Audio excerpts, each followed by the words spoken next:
Hello friends, आप सब कैसे हैं। आई होप आप सब बहुत ही अच्छे होंगे और स्वस्थ भी होंगे।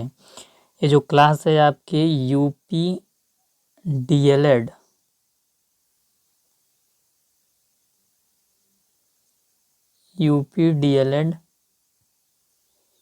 की क्लास है। UP DElEd first semester science विषय की क्लास है और ये विज्ञान विषय की दूसरी क्लास है। पहली क्लास अपलोड हो चुकी है जिसमें कि हम लोगों ने पढ़ा था सजीव वस्तुओं के बारे में, निर्जीव वस्तुओं के बारे में और सजीव और निर्जीव वस्तुओं की कैसे पहचान की जा सकती है गुणधर्मों के आधार पर, उस चीज़ को भी हमने देखा था। साथ ही हमने प्राकृतिक निर्जीव वस्तुओं को और मानव निर्मित निर्जीव वस्तुओं को भी देख लिया था। आज के इस पर्टिकुलर टॉपिक में हम लोग पढ़ने वाले हैं प्राकृतिक और मानव निर्मित वस्तुएं तथा उनका वर्गीकरण। ये प्राकृतिक और मानव निर्मित वस्तुएं कैसी वस्तुएं होती हैं और इनका वर्गीकरण क्या होता है, इस चीज़ को हम देखेंगे। यदि आप सब चैनल पे नए होंगे तो चैनल को सब्सक्राइब कर लीजिएगा। जब भी यूपी डीएलएड प्रथम सेमेस्टर की परीक्षा होगी, परीक्षा फॉर्म आएगा, इससे रिलेटेड सारे अपडेट आपको इस चैनल पर देखने को मिलेंगे। वीडियो के डिस्क्रिप्शन में आपको टेलीग्राम चैनल का लिंक मिलेगा, तो टेलीग्राम चैनल को जरूर ज्वाइन करें। जितने भी इम्पोर्टेंट नोट्स होंगे आपको वहीं पे प्रोवाइड कराए जाएंगे। साथ ही साथ आपको व्हाट्सएप चैनल का भी लिंक वीडियो के डिस्क्रिप्शन में मिल जाएगा, तो आप व्हाट्सएप चैनल को भी ज़रूर फॉलो कीजिएगा। वहाँ पर भी जब भी क्लास अपलोड होती है विज्ञान विषय की तो उसका लिंक आपको टेलीग्राम और व्हाट्सएप चैनल पर भेजा जाता है, तो उससे आपको क्लासेस देखने में आसानी होगी। चलिए आज के हम टॉपिक को स्टार्ट करते हैं। आज जो हम लोग का टॉपिक है वो है प्राकृतिक और मानव निर्मित वस्तुओं का वर्गीकरण। तो प्राकृतिक वस्तुएं हम किसे बोलेंगे, जो हमें प्रकृति के द्वारा प्राप्त होती हैं, या बोल सकते हैं कि ऐसी वस्तुएं जो हमें प्रकृति से प्राप्त होती हैं, नेचर से प्राप्त होती हैं, उन वस्तुओं को हम प्राकृतिक वस्तुएं बोलते हैं। ठीक है। और मानव निर्मित वस्तुएं हम किसे बोलेंगे, जिनका निर्माण मानव के द्वारा होता है और प्राकृतिक संसाधनों की मदद से होता है। कि मानव उन वस्तुओं का निर्माण करते हैं और किसकी मदद से करते हैं, जो नेचुरल रिसोर्सेस हमारे पास उपलब्ध हैं, जो कच्चा माल उपलब्ध है, जैसे खनिज हो गए, चाहे फिर लकड़ी हो गया, चाहे फिर पेड़ पौधों से जो हमें प्रोडक्ट मिलता है, तो ये जल हो गया, अग्नि हो गया, पत्थर हो गए, तो इन सब की मदद से जो हम वस्तुओं का निर्माण करते हैं तो मानव निर्मित वस्तुओं के अंतर्गत आता है। तो ये दोनों का डिफिनेशन हो गया। अब हम इसका वर्गीकरण देखेंगे। तो सबसे पहले हम प्राकृतिक वस्तुओं के बारे में पढ़ेंगे। प्राकृतिक वस्तुओं में सबसे पहले हम हवा को देखेंगे, हवा यानी एयर। तो हवा या वायु जिस पर हमारा जीवन निर्भर रहता है, भाई हम ऑक्सीजन लेकर ही जिंदा रहते हैं, तो एक मुफ्त प्राकृतिक संसाधन है जिसका प्रयोग हम सांस लेने के लिए करते हैं। तो प्राकृतिक वस्तु में हवा आपका आ जाएगा। दूसरे नंबर पे आपका मृदा होगा, मृदा यानी मिट्टी, सॉइल। तो मृदा या मिट्टी एक निःशुल्क प्राकृतिक संसाधन है जिसका प्रयोग हम घर बनाने के लिए या मिट्टी के बर्तन बनाने के लिए करते हैं। तो देखिए आपका मिट्टी क्या था, प्राकृतिक संसाधन था, लेकिन जब हम मिट्टी से घड़ा बना देते हैं तो घड़ा आपका क्या हो गया, मानव निर्मित वस्तु हो जाएगा, मानव निर्मित वस्तु हो जाएगा। तो मानव निर्मित वस्तुओं की डिफिनेशन यही होता है कि वो मानव के द्वारा उन वस्तुओं का निर्माण किया जाता है और प्राकृतिक संसाधनों की मदद से किया जाता है, जैसे मिट्टी से हमने घड़ा बनाया। इसके बाद जो तीसरी चीज़ है वो है झील। झील, नदी या तालाब का पानी भी एक निःशुल्क संसाधन है जिसका प्रयोग हम सिंचाई व पीने के योग्य पानी के रूप में करते हैं। तो आपका जो जल होता है वो भी एक प्राकृतिक संसाधन है, प्राकृतिक वस्तु के अंतर्गत आता है। इसके बाद जो अगला चीज़ है वो है पत्थर। तो जो पत्थर होता है, पत्थर भी प्रकृति प्रदत्त वस्तु है, हमें प्रकृति के से मिला हुआ है, जिसका प्रयोग मन के बनाने, मन के मतलब माला, ठीक, जो आप माला देखते होंगे, पत्थरों के माला बनाए जाते हैं, तो माला बनाने में, मकान बनाने में भी पत्थर का उपयोग किया जाता है। तो पत्थर भी हमारा क्या है, प्राकृतिक वस्तु के अंतर्गत आता है। इसके बाद जो पेड़ पौधे हैं, पेड़ पौधे जो हैं यह भी प्राकृतिक संसाधन है। भाई क्या पेड़ पौधों को मानव थोड़ी बना पाता है, तो यह प्राकृतिक संसाधन ही होता है। पेड़ पौधों से हमें फूल, फल, सब्जी प्राप्त होती है। पेड़ पौधों का प्रयोग हम औषधि और दवाइयों को बनाने के लिए करते हैं। पेड़ों को काटकर इसकी लकड़ी का प्रयोग हम फर्नीचर, मेज, कुर्सी, पलंग आदि बनाने के लिए करते हैं। तो जब हम आपका लकड़ी क्या है, जो पेड़ है वो प्राकृतिक वस्तु है, लकड़ी प्राकृतिक वस्तु है, लेकिन जब लकड़ी से हम मेज बनाते हैं, कुर्सी बनाते हैं या पलंग बनाते हैं तो ये मानव निर्मित वस्तु के अंतर्गत आता है। ये चीज़ आपको ध्यान में रखना है। तो जितनी भी प्राकृतिक वस्तुएं हैं उनके बारे में आपको थोड़ा बहुत डिटेल भी जानना ज़रूरी है, क्योंकि जब आप एग्ज़ाम में लिखेंगे तो आपको थोड़ा सा अच्छे तरीके से आंसर लिखना होता है। उसी प्रकार हम आगे के क्रम में जब बढ़ते हैं तो पर्वत और पहाड़ प्राकृतिक वस्तुएं हैं, सूर्य प्राकृतिक वस्तु है, झरना, पृथ्वी, चंद्रमा, तारा, ग्रह, आकाश, प्लैनेट, आकाश, स्काई, समुद्र, सी, आग, फायर, बालू, सैंड, लकड़ी, वुड, सौरमंडल, सोलर सिस्टम, मनुष्य, ह्यूमन, जानवर, एनिमल, ये सारे क्या हैं, प्राकृतिक वस्तुओं के अंतर्गत आएंगे। पक्षी, बर्ड, कीड़ा, इंसेक्ट, धातु, मेटल, ज्वालामुखी, वोल्केनो, बाढ़, फ्लड, सूखा, ड्रॉट, चक्रवात, साइक्लोन, तूफान, स्टॉर्म, बिजली और वज्रध्वनि, लाइटिंग एंड थंडर, लहर, वेव, रास्ता, वे, फल, फ्रूट, फूल, फ्लावर, पत्ता, लीफ, जड़, रूट, सब्जी, वेजिटेबल, ये सारी चीज़ें क्या हैं, प्राकृतिक वस्तुओं के अंतर्गत आती हैं। ये चीज़ आपको याद में रखना है, ठीक है। चलिए, इसके जब हम आगे बढ़ते हैं तो हम ये भी देखेंगे कि प्राकृतिक संसाधन के प्रकार होते हैं। प्राकृतिक संसाधन दो प्रकार के होते हैं। एक तो आपका नवीकरणीय प्राकृतिक संसाधन होता है और जो दूसरा है वो है आपका अनवीकरणीय प्राकृतिक संसाधन होता है, ठीक है। तो जो नवीकरणीय प्राकृतिक संसाधन है, ऐसे संसाधन को बोलते हैं जो कभी नष्ट नहीं हो सकते। ऐसे संसाधन जो कभी नष्ट नहीं हो सकते, जिनका नवीनीकरण क्या किया जा सकता है, ऐसे संसाधनों को हम नवीकरणीय प्राकृतिक संसाधन कहते हैं। जैसे सौर ऊर्जा नष्ट नहीं होता, पवन ऊर्जा, जल, वायु, इनका नवीनीकरण किया जा सकता है। तो ये नवीकरणीय प्राकृतिक संसाधन में आते हैं। नवीकरणीय प्राकृतिक संसाधन का आप यहाँ पे परिभाषा देख सकते हैं। परिभाषा क्या है? नवीकरणीय संसाधन वे संसाधन हैं जिनके भंडार में प्राकृतिक पारिस्थितिक प्रक्रियाओं द्वारा पुनर्स्थापन होता रहता है। हालांकि मानव द्वारा ऐसे संसाधनों का दोहन अगर उनके पुनर्स्थापन की दर से अधिक तेजी से हो तो फिर ये नवीकरणीय संसाधन नहीं रह जाते हैं, इनका क्षय होने लगता है। कहा क्या जा रहा है कि नवीकरणीय संसाधन वे हैं जिनके भंडार में, जैसे कि एक नदी में अगर आपको जल देखने को मिल रहा है तो हो सकता है वो किसी समय में सूख जाए, लेकिन फिर से वहाँ पे जल भर जाता है जब बरसात होती है तो। लेकिन अगर मानव प्राकृतिक संसाधन का दोहन यानी इस्तेमाल बहुत ज़्यादा तेज़ी से करेगा तो हो सकता है कि जो आज हमें लकड़ी देखने को मिलती है, स्वच्छ वायु देखने को मिलती है, सब नहीं मिलेंगी, क्योंकि जब वन नहीं रहेगा, जंगल नहीं रहेंगे तो फिर स्वच्छ वायु कहाँ से देखने को मिलेगी। जब जल का बहुत ही मात्रा में दोहन होगा तो फिर हमें जल की भी कमी महसूस होगी। तो ये चीज़ है। इसके बाद हम अब देखेंगे अनवीकरणीय संसाधन को, अनवीकरणीय प्राकृतिक संसाधन को। तो अनवीकरणीय प्राकृतिक संसाधन में हम देखेंगे ऐसे प्राकृतिक संसाधन जिनका अत्यधिक प्रयोग करने से वह समाप्त होने के कगार पर आ जाते हैं, उनका नवीनीकरण करना ज़्यादा दुर्लभ हो जाता है। जैसे कि कोयला, कोयला को अगर आप बहुत इस्तेमाल कर लेंगे तो कोयला एक सीमा तक ही है, फिर उसके बाद नहीं मिलेगा। उसी प्रकार प्राकृतिक गैस, पेट्रोल, डीजल, मिट्टी, तेल इत्यादि, ये सब क्या हैं, अगर आप इनका जम के उपयोग करते हैं तो इनका नवीनीकरण करना संभव नहीं है, बहुत मुश्किल होगी।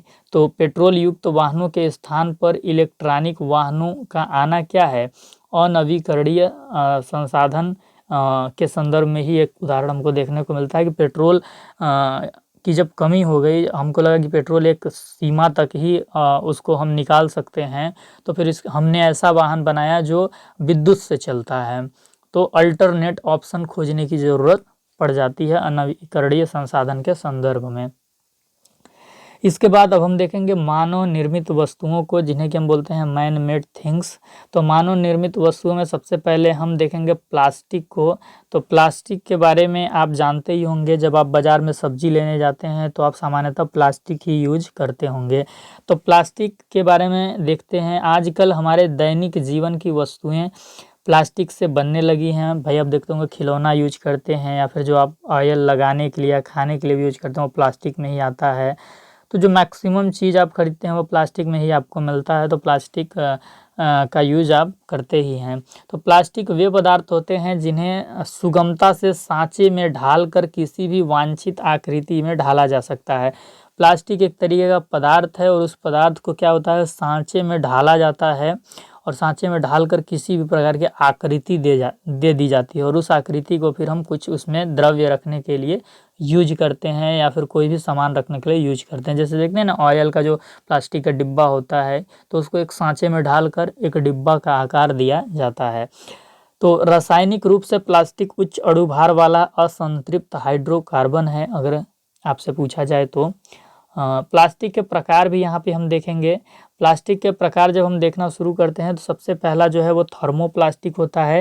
ये इस प्रकार के प्लास्टिक होते हैं जो दोबारा गर्म करने पर मुलायम हो जाते हैं तथा किसी भी वांछित आकृति में बार बार ढाले जा सकते हैं। यानी ऐसे प्लास्टिक जिनको कि बार बार कोई भी रूप दिया जा सकता है गर्म करके फिर से ढाल के, तो वो थर्मोप्लास्टिक के अंतर्गत आते हैं। इस प्रकार के प्लास्टिक का उदाहरण है पॉलीविनाइल क्लोराइड। जो आप पीवीसी यूज करते हैं वो थर्मोप्लास्टिक का ही उदाहरण है। इनको आप कितनी बार भी आकृति में, अलग अलग आकृति में डाल सकते हैं, गर्म करके ढाल सकते हैं। जो दूसरा प्लास्टिक का प्रकार है वो है थर्मोसेटिंग प्लास्टिक। और जो हम पहला पढ़े थे वो थर्मोप्लास्टिक था, और जो दूसरा है वो थर्मोसेटिंग प्लास्टिक है। ये प्लास्टिक पदार्थ जो एक बार किसी आकृति में ढाल दिए जाएं तो दोबारा गर्म करने पर मुलायम नहीं होते हैं, वो वैसे ही रहते हैं। तो इस प्रकार के प्लास्टिक को हम थर्मोसेटिंग प्लास्टिक कहते हैं। जैसे यूरिया हो गया, बैकलाइट हो गया, तो ये थर्मोसेटिंग प्लास्टिक का उदाहरण है। उपयोगी प्लास्टिक के उदाहरण जो कि हम उपयोग में लाते हैं, पॉलीथीन आपका हो गया, टेफ्लॉन हो गया, पॉलीविनाइल क्लोराइड हो गया, पॉलीप्रोविलीन हो गया। तो ये सब प्लास्टिक के क्या हैं, उदाहरण हैं। अलग अलग प्लास्टिक आपको जो देखने को मिलते हैं उनके नाम हैं। तो ये नाम आप याद रख लेंगे। ये हो सकता है एमसीक्यू में यहाँ से क्वेश्चन आपके परीक्षा में पूछा जाए। देखिए उसके बाद हम साबुन के बारे में जानते हैं। जो साबुन भी है, जिसे कि हम इंग्लिश में सोप बोलते हैं, ये एक मानव निर्मित वस्तु है। ठीक, मानव निर्मित वस्तु है। वनस्पति तेल या वसा की अभिक्रिया कास्टिक सोडा या कास्टिक पोटास से कराते हैं तो इन उच्च वसीय अम्लों से सोडियम तथा पोटेशियम लवण प्राप्त होते हैं और इन्हीं लवणों को साबुन कहते हैं। जो वनस्पति तेल होता है या फिर जो वसा होता है उसका अभिक्रिया हम किससे कराते हैं, कास्टिक सोडा से कराते हैं या कास्टिक पोटास से कराते हैं। तो उससे हमें कैसा लवण प्राप्त होता है, सोडियम तथा पोटेशियम के लवण प्राप्त होते हैं। उच्च वसीय अम्लों से सोडियम तथा पोटेशियम के लवण प्राप्त होते हैं और इन्हीं लवणों को साबुन कहते हैं। यहाँ पे देखिए क्रिया कराया गया है कि हम वसा या तेल का किसी क्षार के साथ अभिक्रिया कराएंगे तो हमें उच्च वसीय अम्ल के लवण मिलते हैं, जिन्हें कि हम साबुन बोलते हैं या ग्लिसरीन बोलते हैं। तो ये साबुन बनाने की प्रक्रिया है। साबुन बनाने की विधि अगर आप जानना चाहते हैं तो सबसे पहले ठंडी विधि से साबुन बनाते हैं। अगर ठंडी विधि से साबुन बनाना है तो यहाँ पे आप एक उदाहरण देख सकते हैं। जैसे कि हमने कास्टिक सोडा 26 ग्राम लिया, 60 ग्राम हमने वाटर यानी पानी ऐड कर लिया और उसको कुछ देर छोड़ दिया। फिर इसके बाद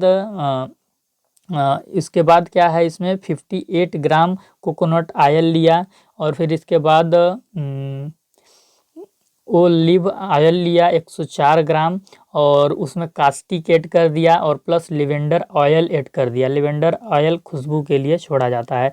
तो इन सब को जब हमने ऐड किया और बर्तन में डालकर 24 घंटा क्या किया, छोड़ दिया। और जब 24 घंटा छोड़ दिया फिर उनको अनमोल्ड करना होता है और अनमोल्ड करने के बाद आपको क्या होता है कि साबुन मिल जाता है।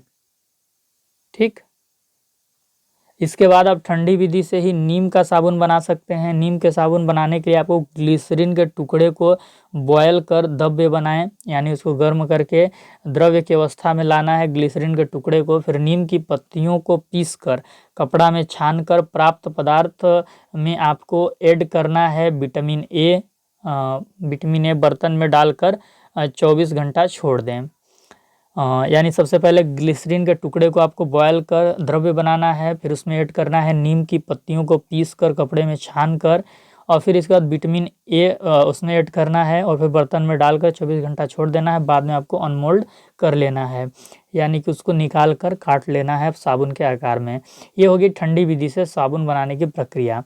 दूसरी जो होती है वो गर्म विधि से भी हम साबुन बना सकते हैं। गर्म विधि क्या है कि इस विधि द्वारा उत्तम कोटि का साबुन बनाया जाता है। लोहे के पात्र में तेल या वसा को गर्म करते हैं। गर्म तेल में लाई यानी कि कास्टिक सोडा, जिसे कि हम सोडियम हाइड्रोक्साइड NaOH के नाम से भी जानते हैं, गर्म तेल में हम NaOH की मात्रा धीरे धीरे डालते हैं। मिश्रण गाढ़ा होने पर NaCl का संतृप्त विलयन मिलाते हैं और इससे साबुन विलयन के ऊपर तैरने लगता है। इसमें मैदा, विरोजा, उचित रंग, सुगंधित पदार्थ मिलाते हैं। ठंडा होने पर बट्टियों के रूप में काट लेते हैं। ये चीज़ है। तो इस विधि में सबसे पहले हम क्या करते हैं, तेल या वसा को क्या करते हैं, गर्म करते हैं, फिर उसमें हम कास्टिक सोडा मिला देते हैं। फिर मिश्रण जब गाढ़ा होता है तो NaCl का संतृप्त विलयन मिलाते हैं, सोडियम क्लोराइड का। फिर क्या होता है कि साबुन जो होता है वो विलयन के ऊपर तैरने लगता है, और जब तैरने लगता है बाद में उसमें मैदा, विरोजा, उचित रंग, सुगंधित पदार्थ मिलाते हैं और ठंडा होने के बाद बट्टियों के रूप में काट लेते हैं। तो गर्म विधि से साबुन बनाने का तरीका ये है, ठीक, कि जो आपको साबुन मिलेगा वो गर्म करके मिलेगा। और ठंडी विधि में क्या है कि सब कुछ ऐड करके हम लास्ट में उसको छोड़ देते हैं, कोल्ड करते हैं, तो कोल्ड करके वो साबुन जम जाता है। दोनों में यही फ़र्क है। फिर इसके बाद अच्छे साबुन के गुण भी आप देख सकते हैं कि अच्छे साबुन के गुण क्या होते हैं कि साबुन चिकना मुलायम होना चाहिए, बहुत ज़्यादा खुरदुरा नहीं होना चाहिए, पानी में घुलनशील होना चाहिए। अगर पानी में घुलने के बाद आपका साबुन झाग नहीं दे रहा है तो आप समझ जाइए कि जो आपका साबुन है वो अच्छे गुणवत्ता वाला साबुन नहीं है। जो साबुन है वो सल्फेट, पैराबेन उत्पादों से न बना हो, तो ये भी अच्छे साबुन की क्वालिटी है। तीसरा जो मानव निर्मित वस्तु है वो है आपका कंप्यूटर। और कंप्यूटर के बारे में आप जानते होंगे कि कंप्यूटर भी एक मानव निर्मित वस्तु या यंत्र है। मानव ने गणना संबंधी बड़े आंकड़ों के संरक्षण हेतु इस युक्ति का निर्माण किया था, यानी कि हम बहुत सारा डेटा कंप्यूटर में रखते हैं, आप देखते ही होंगे। तो इस चीज़ के लिए मानव ने कंप्यूटर बनाया। यह एक ऐसी मानव निर्मित वस्तु है जिसका व्यवहारिक जीवन के प्रत्येक क्षेत्र में अधिक उपयोग किया जा रहा है। तो कंप्यूटर आपका DLED के अंदर विषय भी है एक, तो हम यहाँ पे ज़्यादा चर्चा नहीं करते हैं क्योंकि उसकी पढ़ाई आपको अलग से करनी ही है, ठीक है। चलिए, इसके बाद जो घर आप देखते हैं जिसे कि हम हाउस बोलते हैं, ये भी मानव ही बनाते हैं, आप देखते ही होंगे। तो मानव अपने रहने हेतु घरों का निर्माण करते हैं प्राकृतिक संसाधनों के मदद से। प्राकृतिक संसाधनों के मदद से कैसे करते हैं, घर बनाने में मिट्टी का प्रयोग होता है, पानी का प्रयोग होता है, लकड़ी का प्रयोग होता है, पत्थर का प्रयोग होता है, और ये चारों ही क्या है, प्राकृतिक संसाधन है। तो प्राकृतिक संसाधन के मदद से ही हम मानव निर्मित वस्तु बना पाते हैं। इसके बाद जब हम आगे बढ़ते हैं तो यहाँ पे मानव निर्मित वस्तुओं के बहुत सारे उदाहरण हैं। सड़क, कुर्सी, मेज, थैला, गाड़ी, मशीन, मोबाइल फ़ोन, बोतल, रेफ्रिजरेटर यानी जो फ्रिज होता है, एयर कंडीशनर जिसे कि हम AC बोलते हैं, साइकिल, पुल, ब्रिज, भवन, बिल्डिंग, कैलकुलेटर, कैमरा, घड़ी, कंपास, इरेजर, मिट्टा जिसे कि आप बोलते हैं, पंखा, गिटार आदि, ये सब क्या है, मानव निर्मित वस्तुएं हैं। फिर इसके बाद मानव निर्मित वस्तुएं और प्राकृतिक वस्तुएं के बारे में लिखने के लिए अगर आप से एग्ज़ाम में पूछता है कि उनका वर्गीकरण बताइए, तो आप इस प्रकार का इमेज भी बना सकते हैं, तो एग्जामिनर पे बहुत ही अच्छा फर्क पड़ेगा। इस इमेज में आप देख सकते हैं कि इधर नेचुरल थिंग्स यानी कि प्राकृतिक वस्तुएं हैं और इधर मैन मेड थिंग्स यानी कि मानव निर्मित वस्तुएं हैं। आपका बादल, क्लाउड्स क्या है, प्राकृतिक वस्तु है। अम्ब्रेला लेकिन छाता क्या है, मानव निर्मित वस्तु है। उसी प्रकार यहाँ पे हमने सूर्य दिखाया है कि प्राकृतिक वस्तु है, लेकिन काइट यानी जो पतंग है वो आपका मानव निर्मित वस्तु है। उसी के बाद हमने और चीज़ लिए हैं, ट्री यानी पेड़ आपका प्राकृतिक वस्तु है, लेकिन जो कार होता है वो मानव निर्मित वस्तु है। जो फ्लावर फूल है प्राकृतिक वस्तु है, लेकिन जो बुक या बाल्टी है आपका बकेट वो क्या है आपका मानव निर्मित वस्तु है। फिर इसके बाद जब क्लासिफिकेशन की बात होती है नेचुरल थिंग्स और मैन मेड थिंग्स में, तो इस तरीके से आप कॉलम बना के भी आंसर लिख सकते हैं। एक तरफ आप प्राकृतिक वस्तु का कॉलम बनाएंगे और एक तरफ मानव निर्मित वस्तु का, और फिर आप एक तरफ प्राकृतिक वस्तु लिख देंगे, एक तरफ मानव निर्मित वस्तु। बादल प्राकृतिक वस्तु, मानव निर्मित वस्तु छाता, सूर्य प्राकृतिक वस्तु, मानव निर्मित वस्तु पतंग, प्राकृतिक वस्तु पेड़, मानव निर्मित वस्तु कार, प्राकृतिक वस्तु फूल, मानव निर्मित वस्तु बाल्टी, प्राकृतिक वस्तु हवा है आपकी, मानव निर्मित वस्तु प्लास्टिक है, मृदा प्राकृतिक वस्तु है, साबुन मानव निर्मित वस्तु है। फिर इसी के बाद आगे देख सकते हैं कि झील जो है प्राकृतिक वस्तु है लेकिन कंप्यूटर मानव वस्तु है, पत्थर प्राकृतिक वस्तु है लेकिन सड़क मानव निर्मित वस्तु है, पर्वत और पहाड़ प्राकृतिक वस्तु है लेकिन कुर्सी और मेज मानव निर्मित वस्तु है, झरना प्राकृतिक वस्तु है लेकिन थैला जो है मानव निर्मित वस्तु है, चंद्रमा प्राकृतिक है, गाड़ी मानव निर्मित है, तारा प्राकृतिक है, मशीन मानव निर्मित है, ग्रह प्राकृतिक है, मोबाइल फ़ोन आपका मानव निर्मित है, आकाश प्राकृतिक है, बोतल मानव निर्मित है, समुद्र प्राकृतिक है, रेफ्रिजरेटर जिसे कि हम फ्रिज बोलते हैं मानव निर्मित है, आग प्राकृतिक है, एयर कंडीशनर मानव निर्मित है।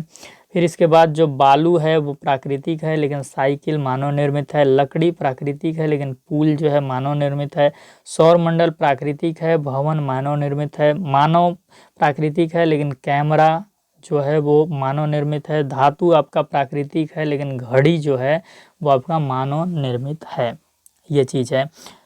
मानव को अगर आप मानव निर्मित वस्तु समझते हैं तो बिल्कुल गलत होगा, क्योंकि आप बोलेंगे कि मानव को तो हम, जैसे कि इंसान को तो हम जन्म दे देते हैं, लेकिन जन्म देते हैं हम बनाते नहीं हैं, मतलब हम जान का सृजन नहीं कर सकते।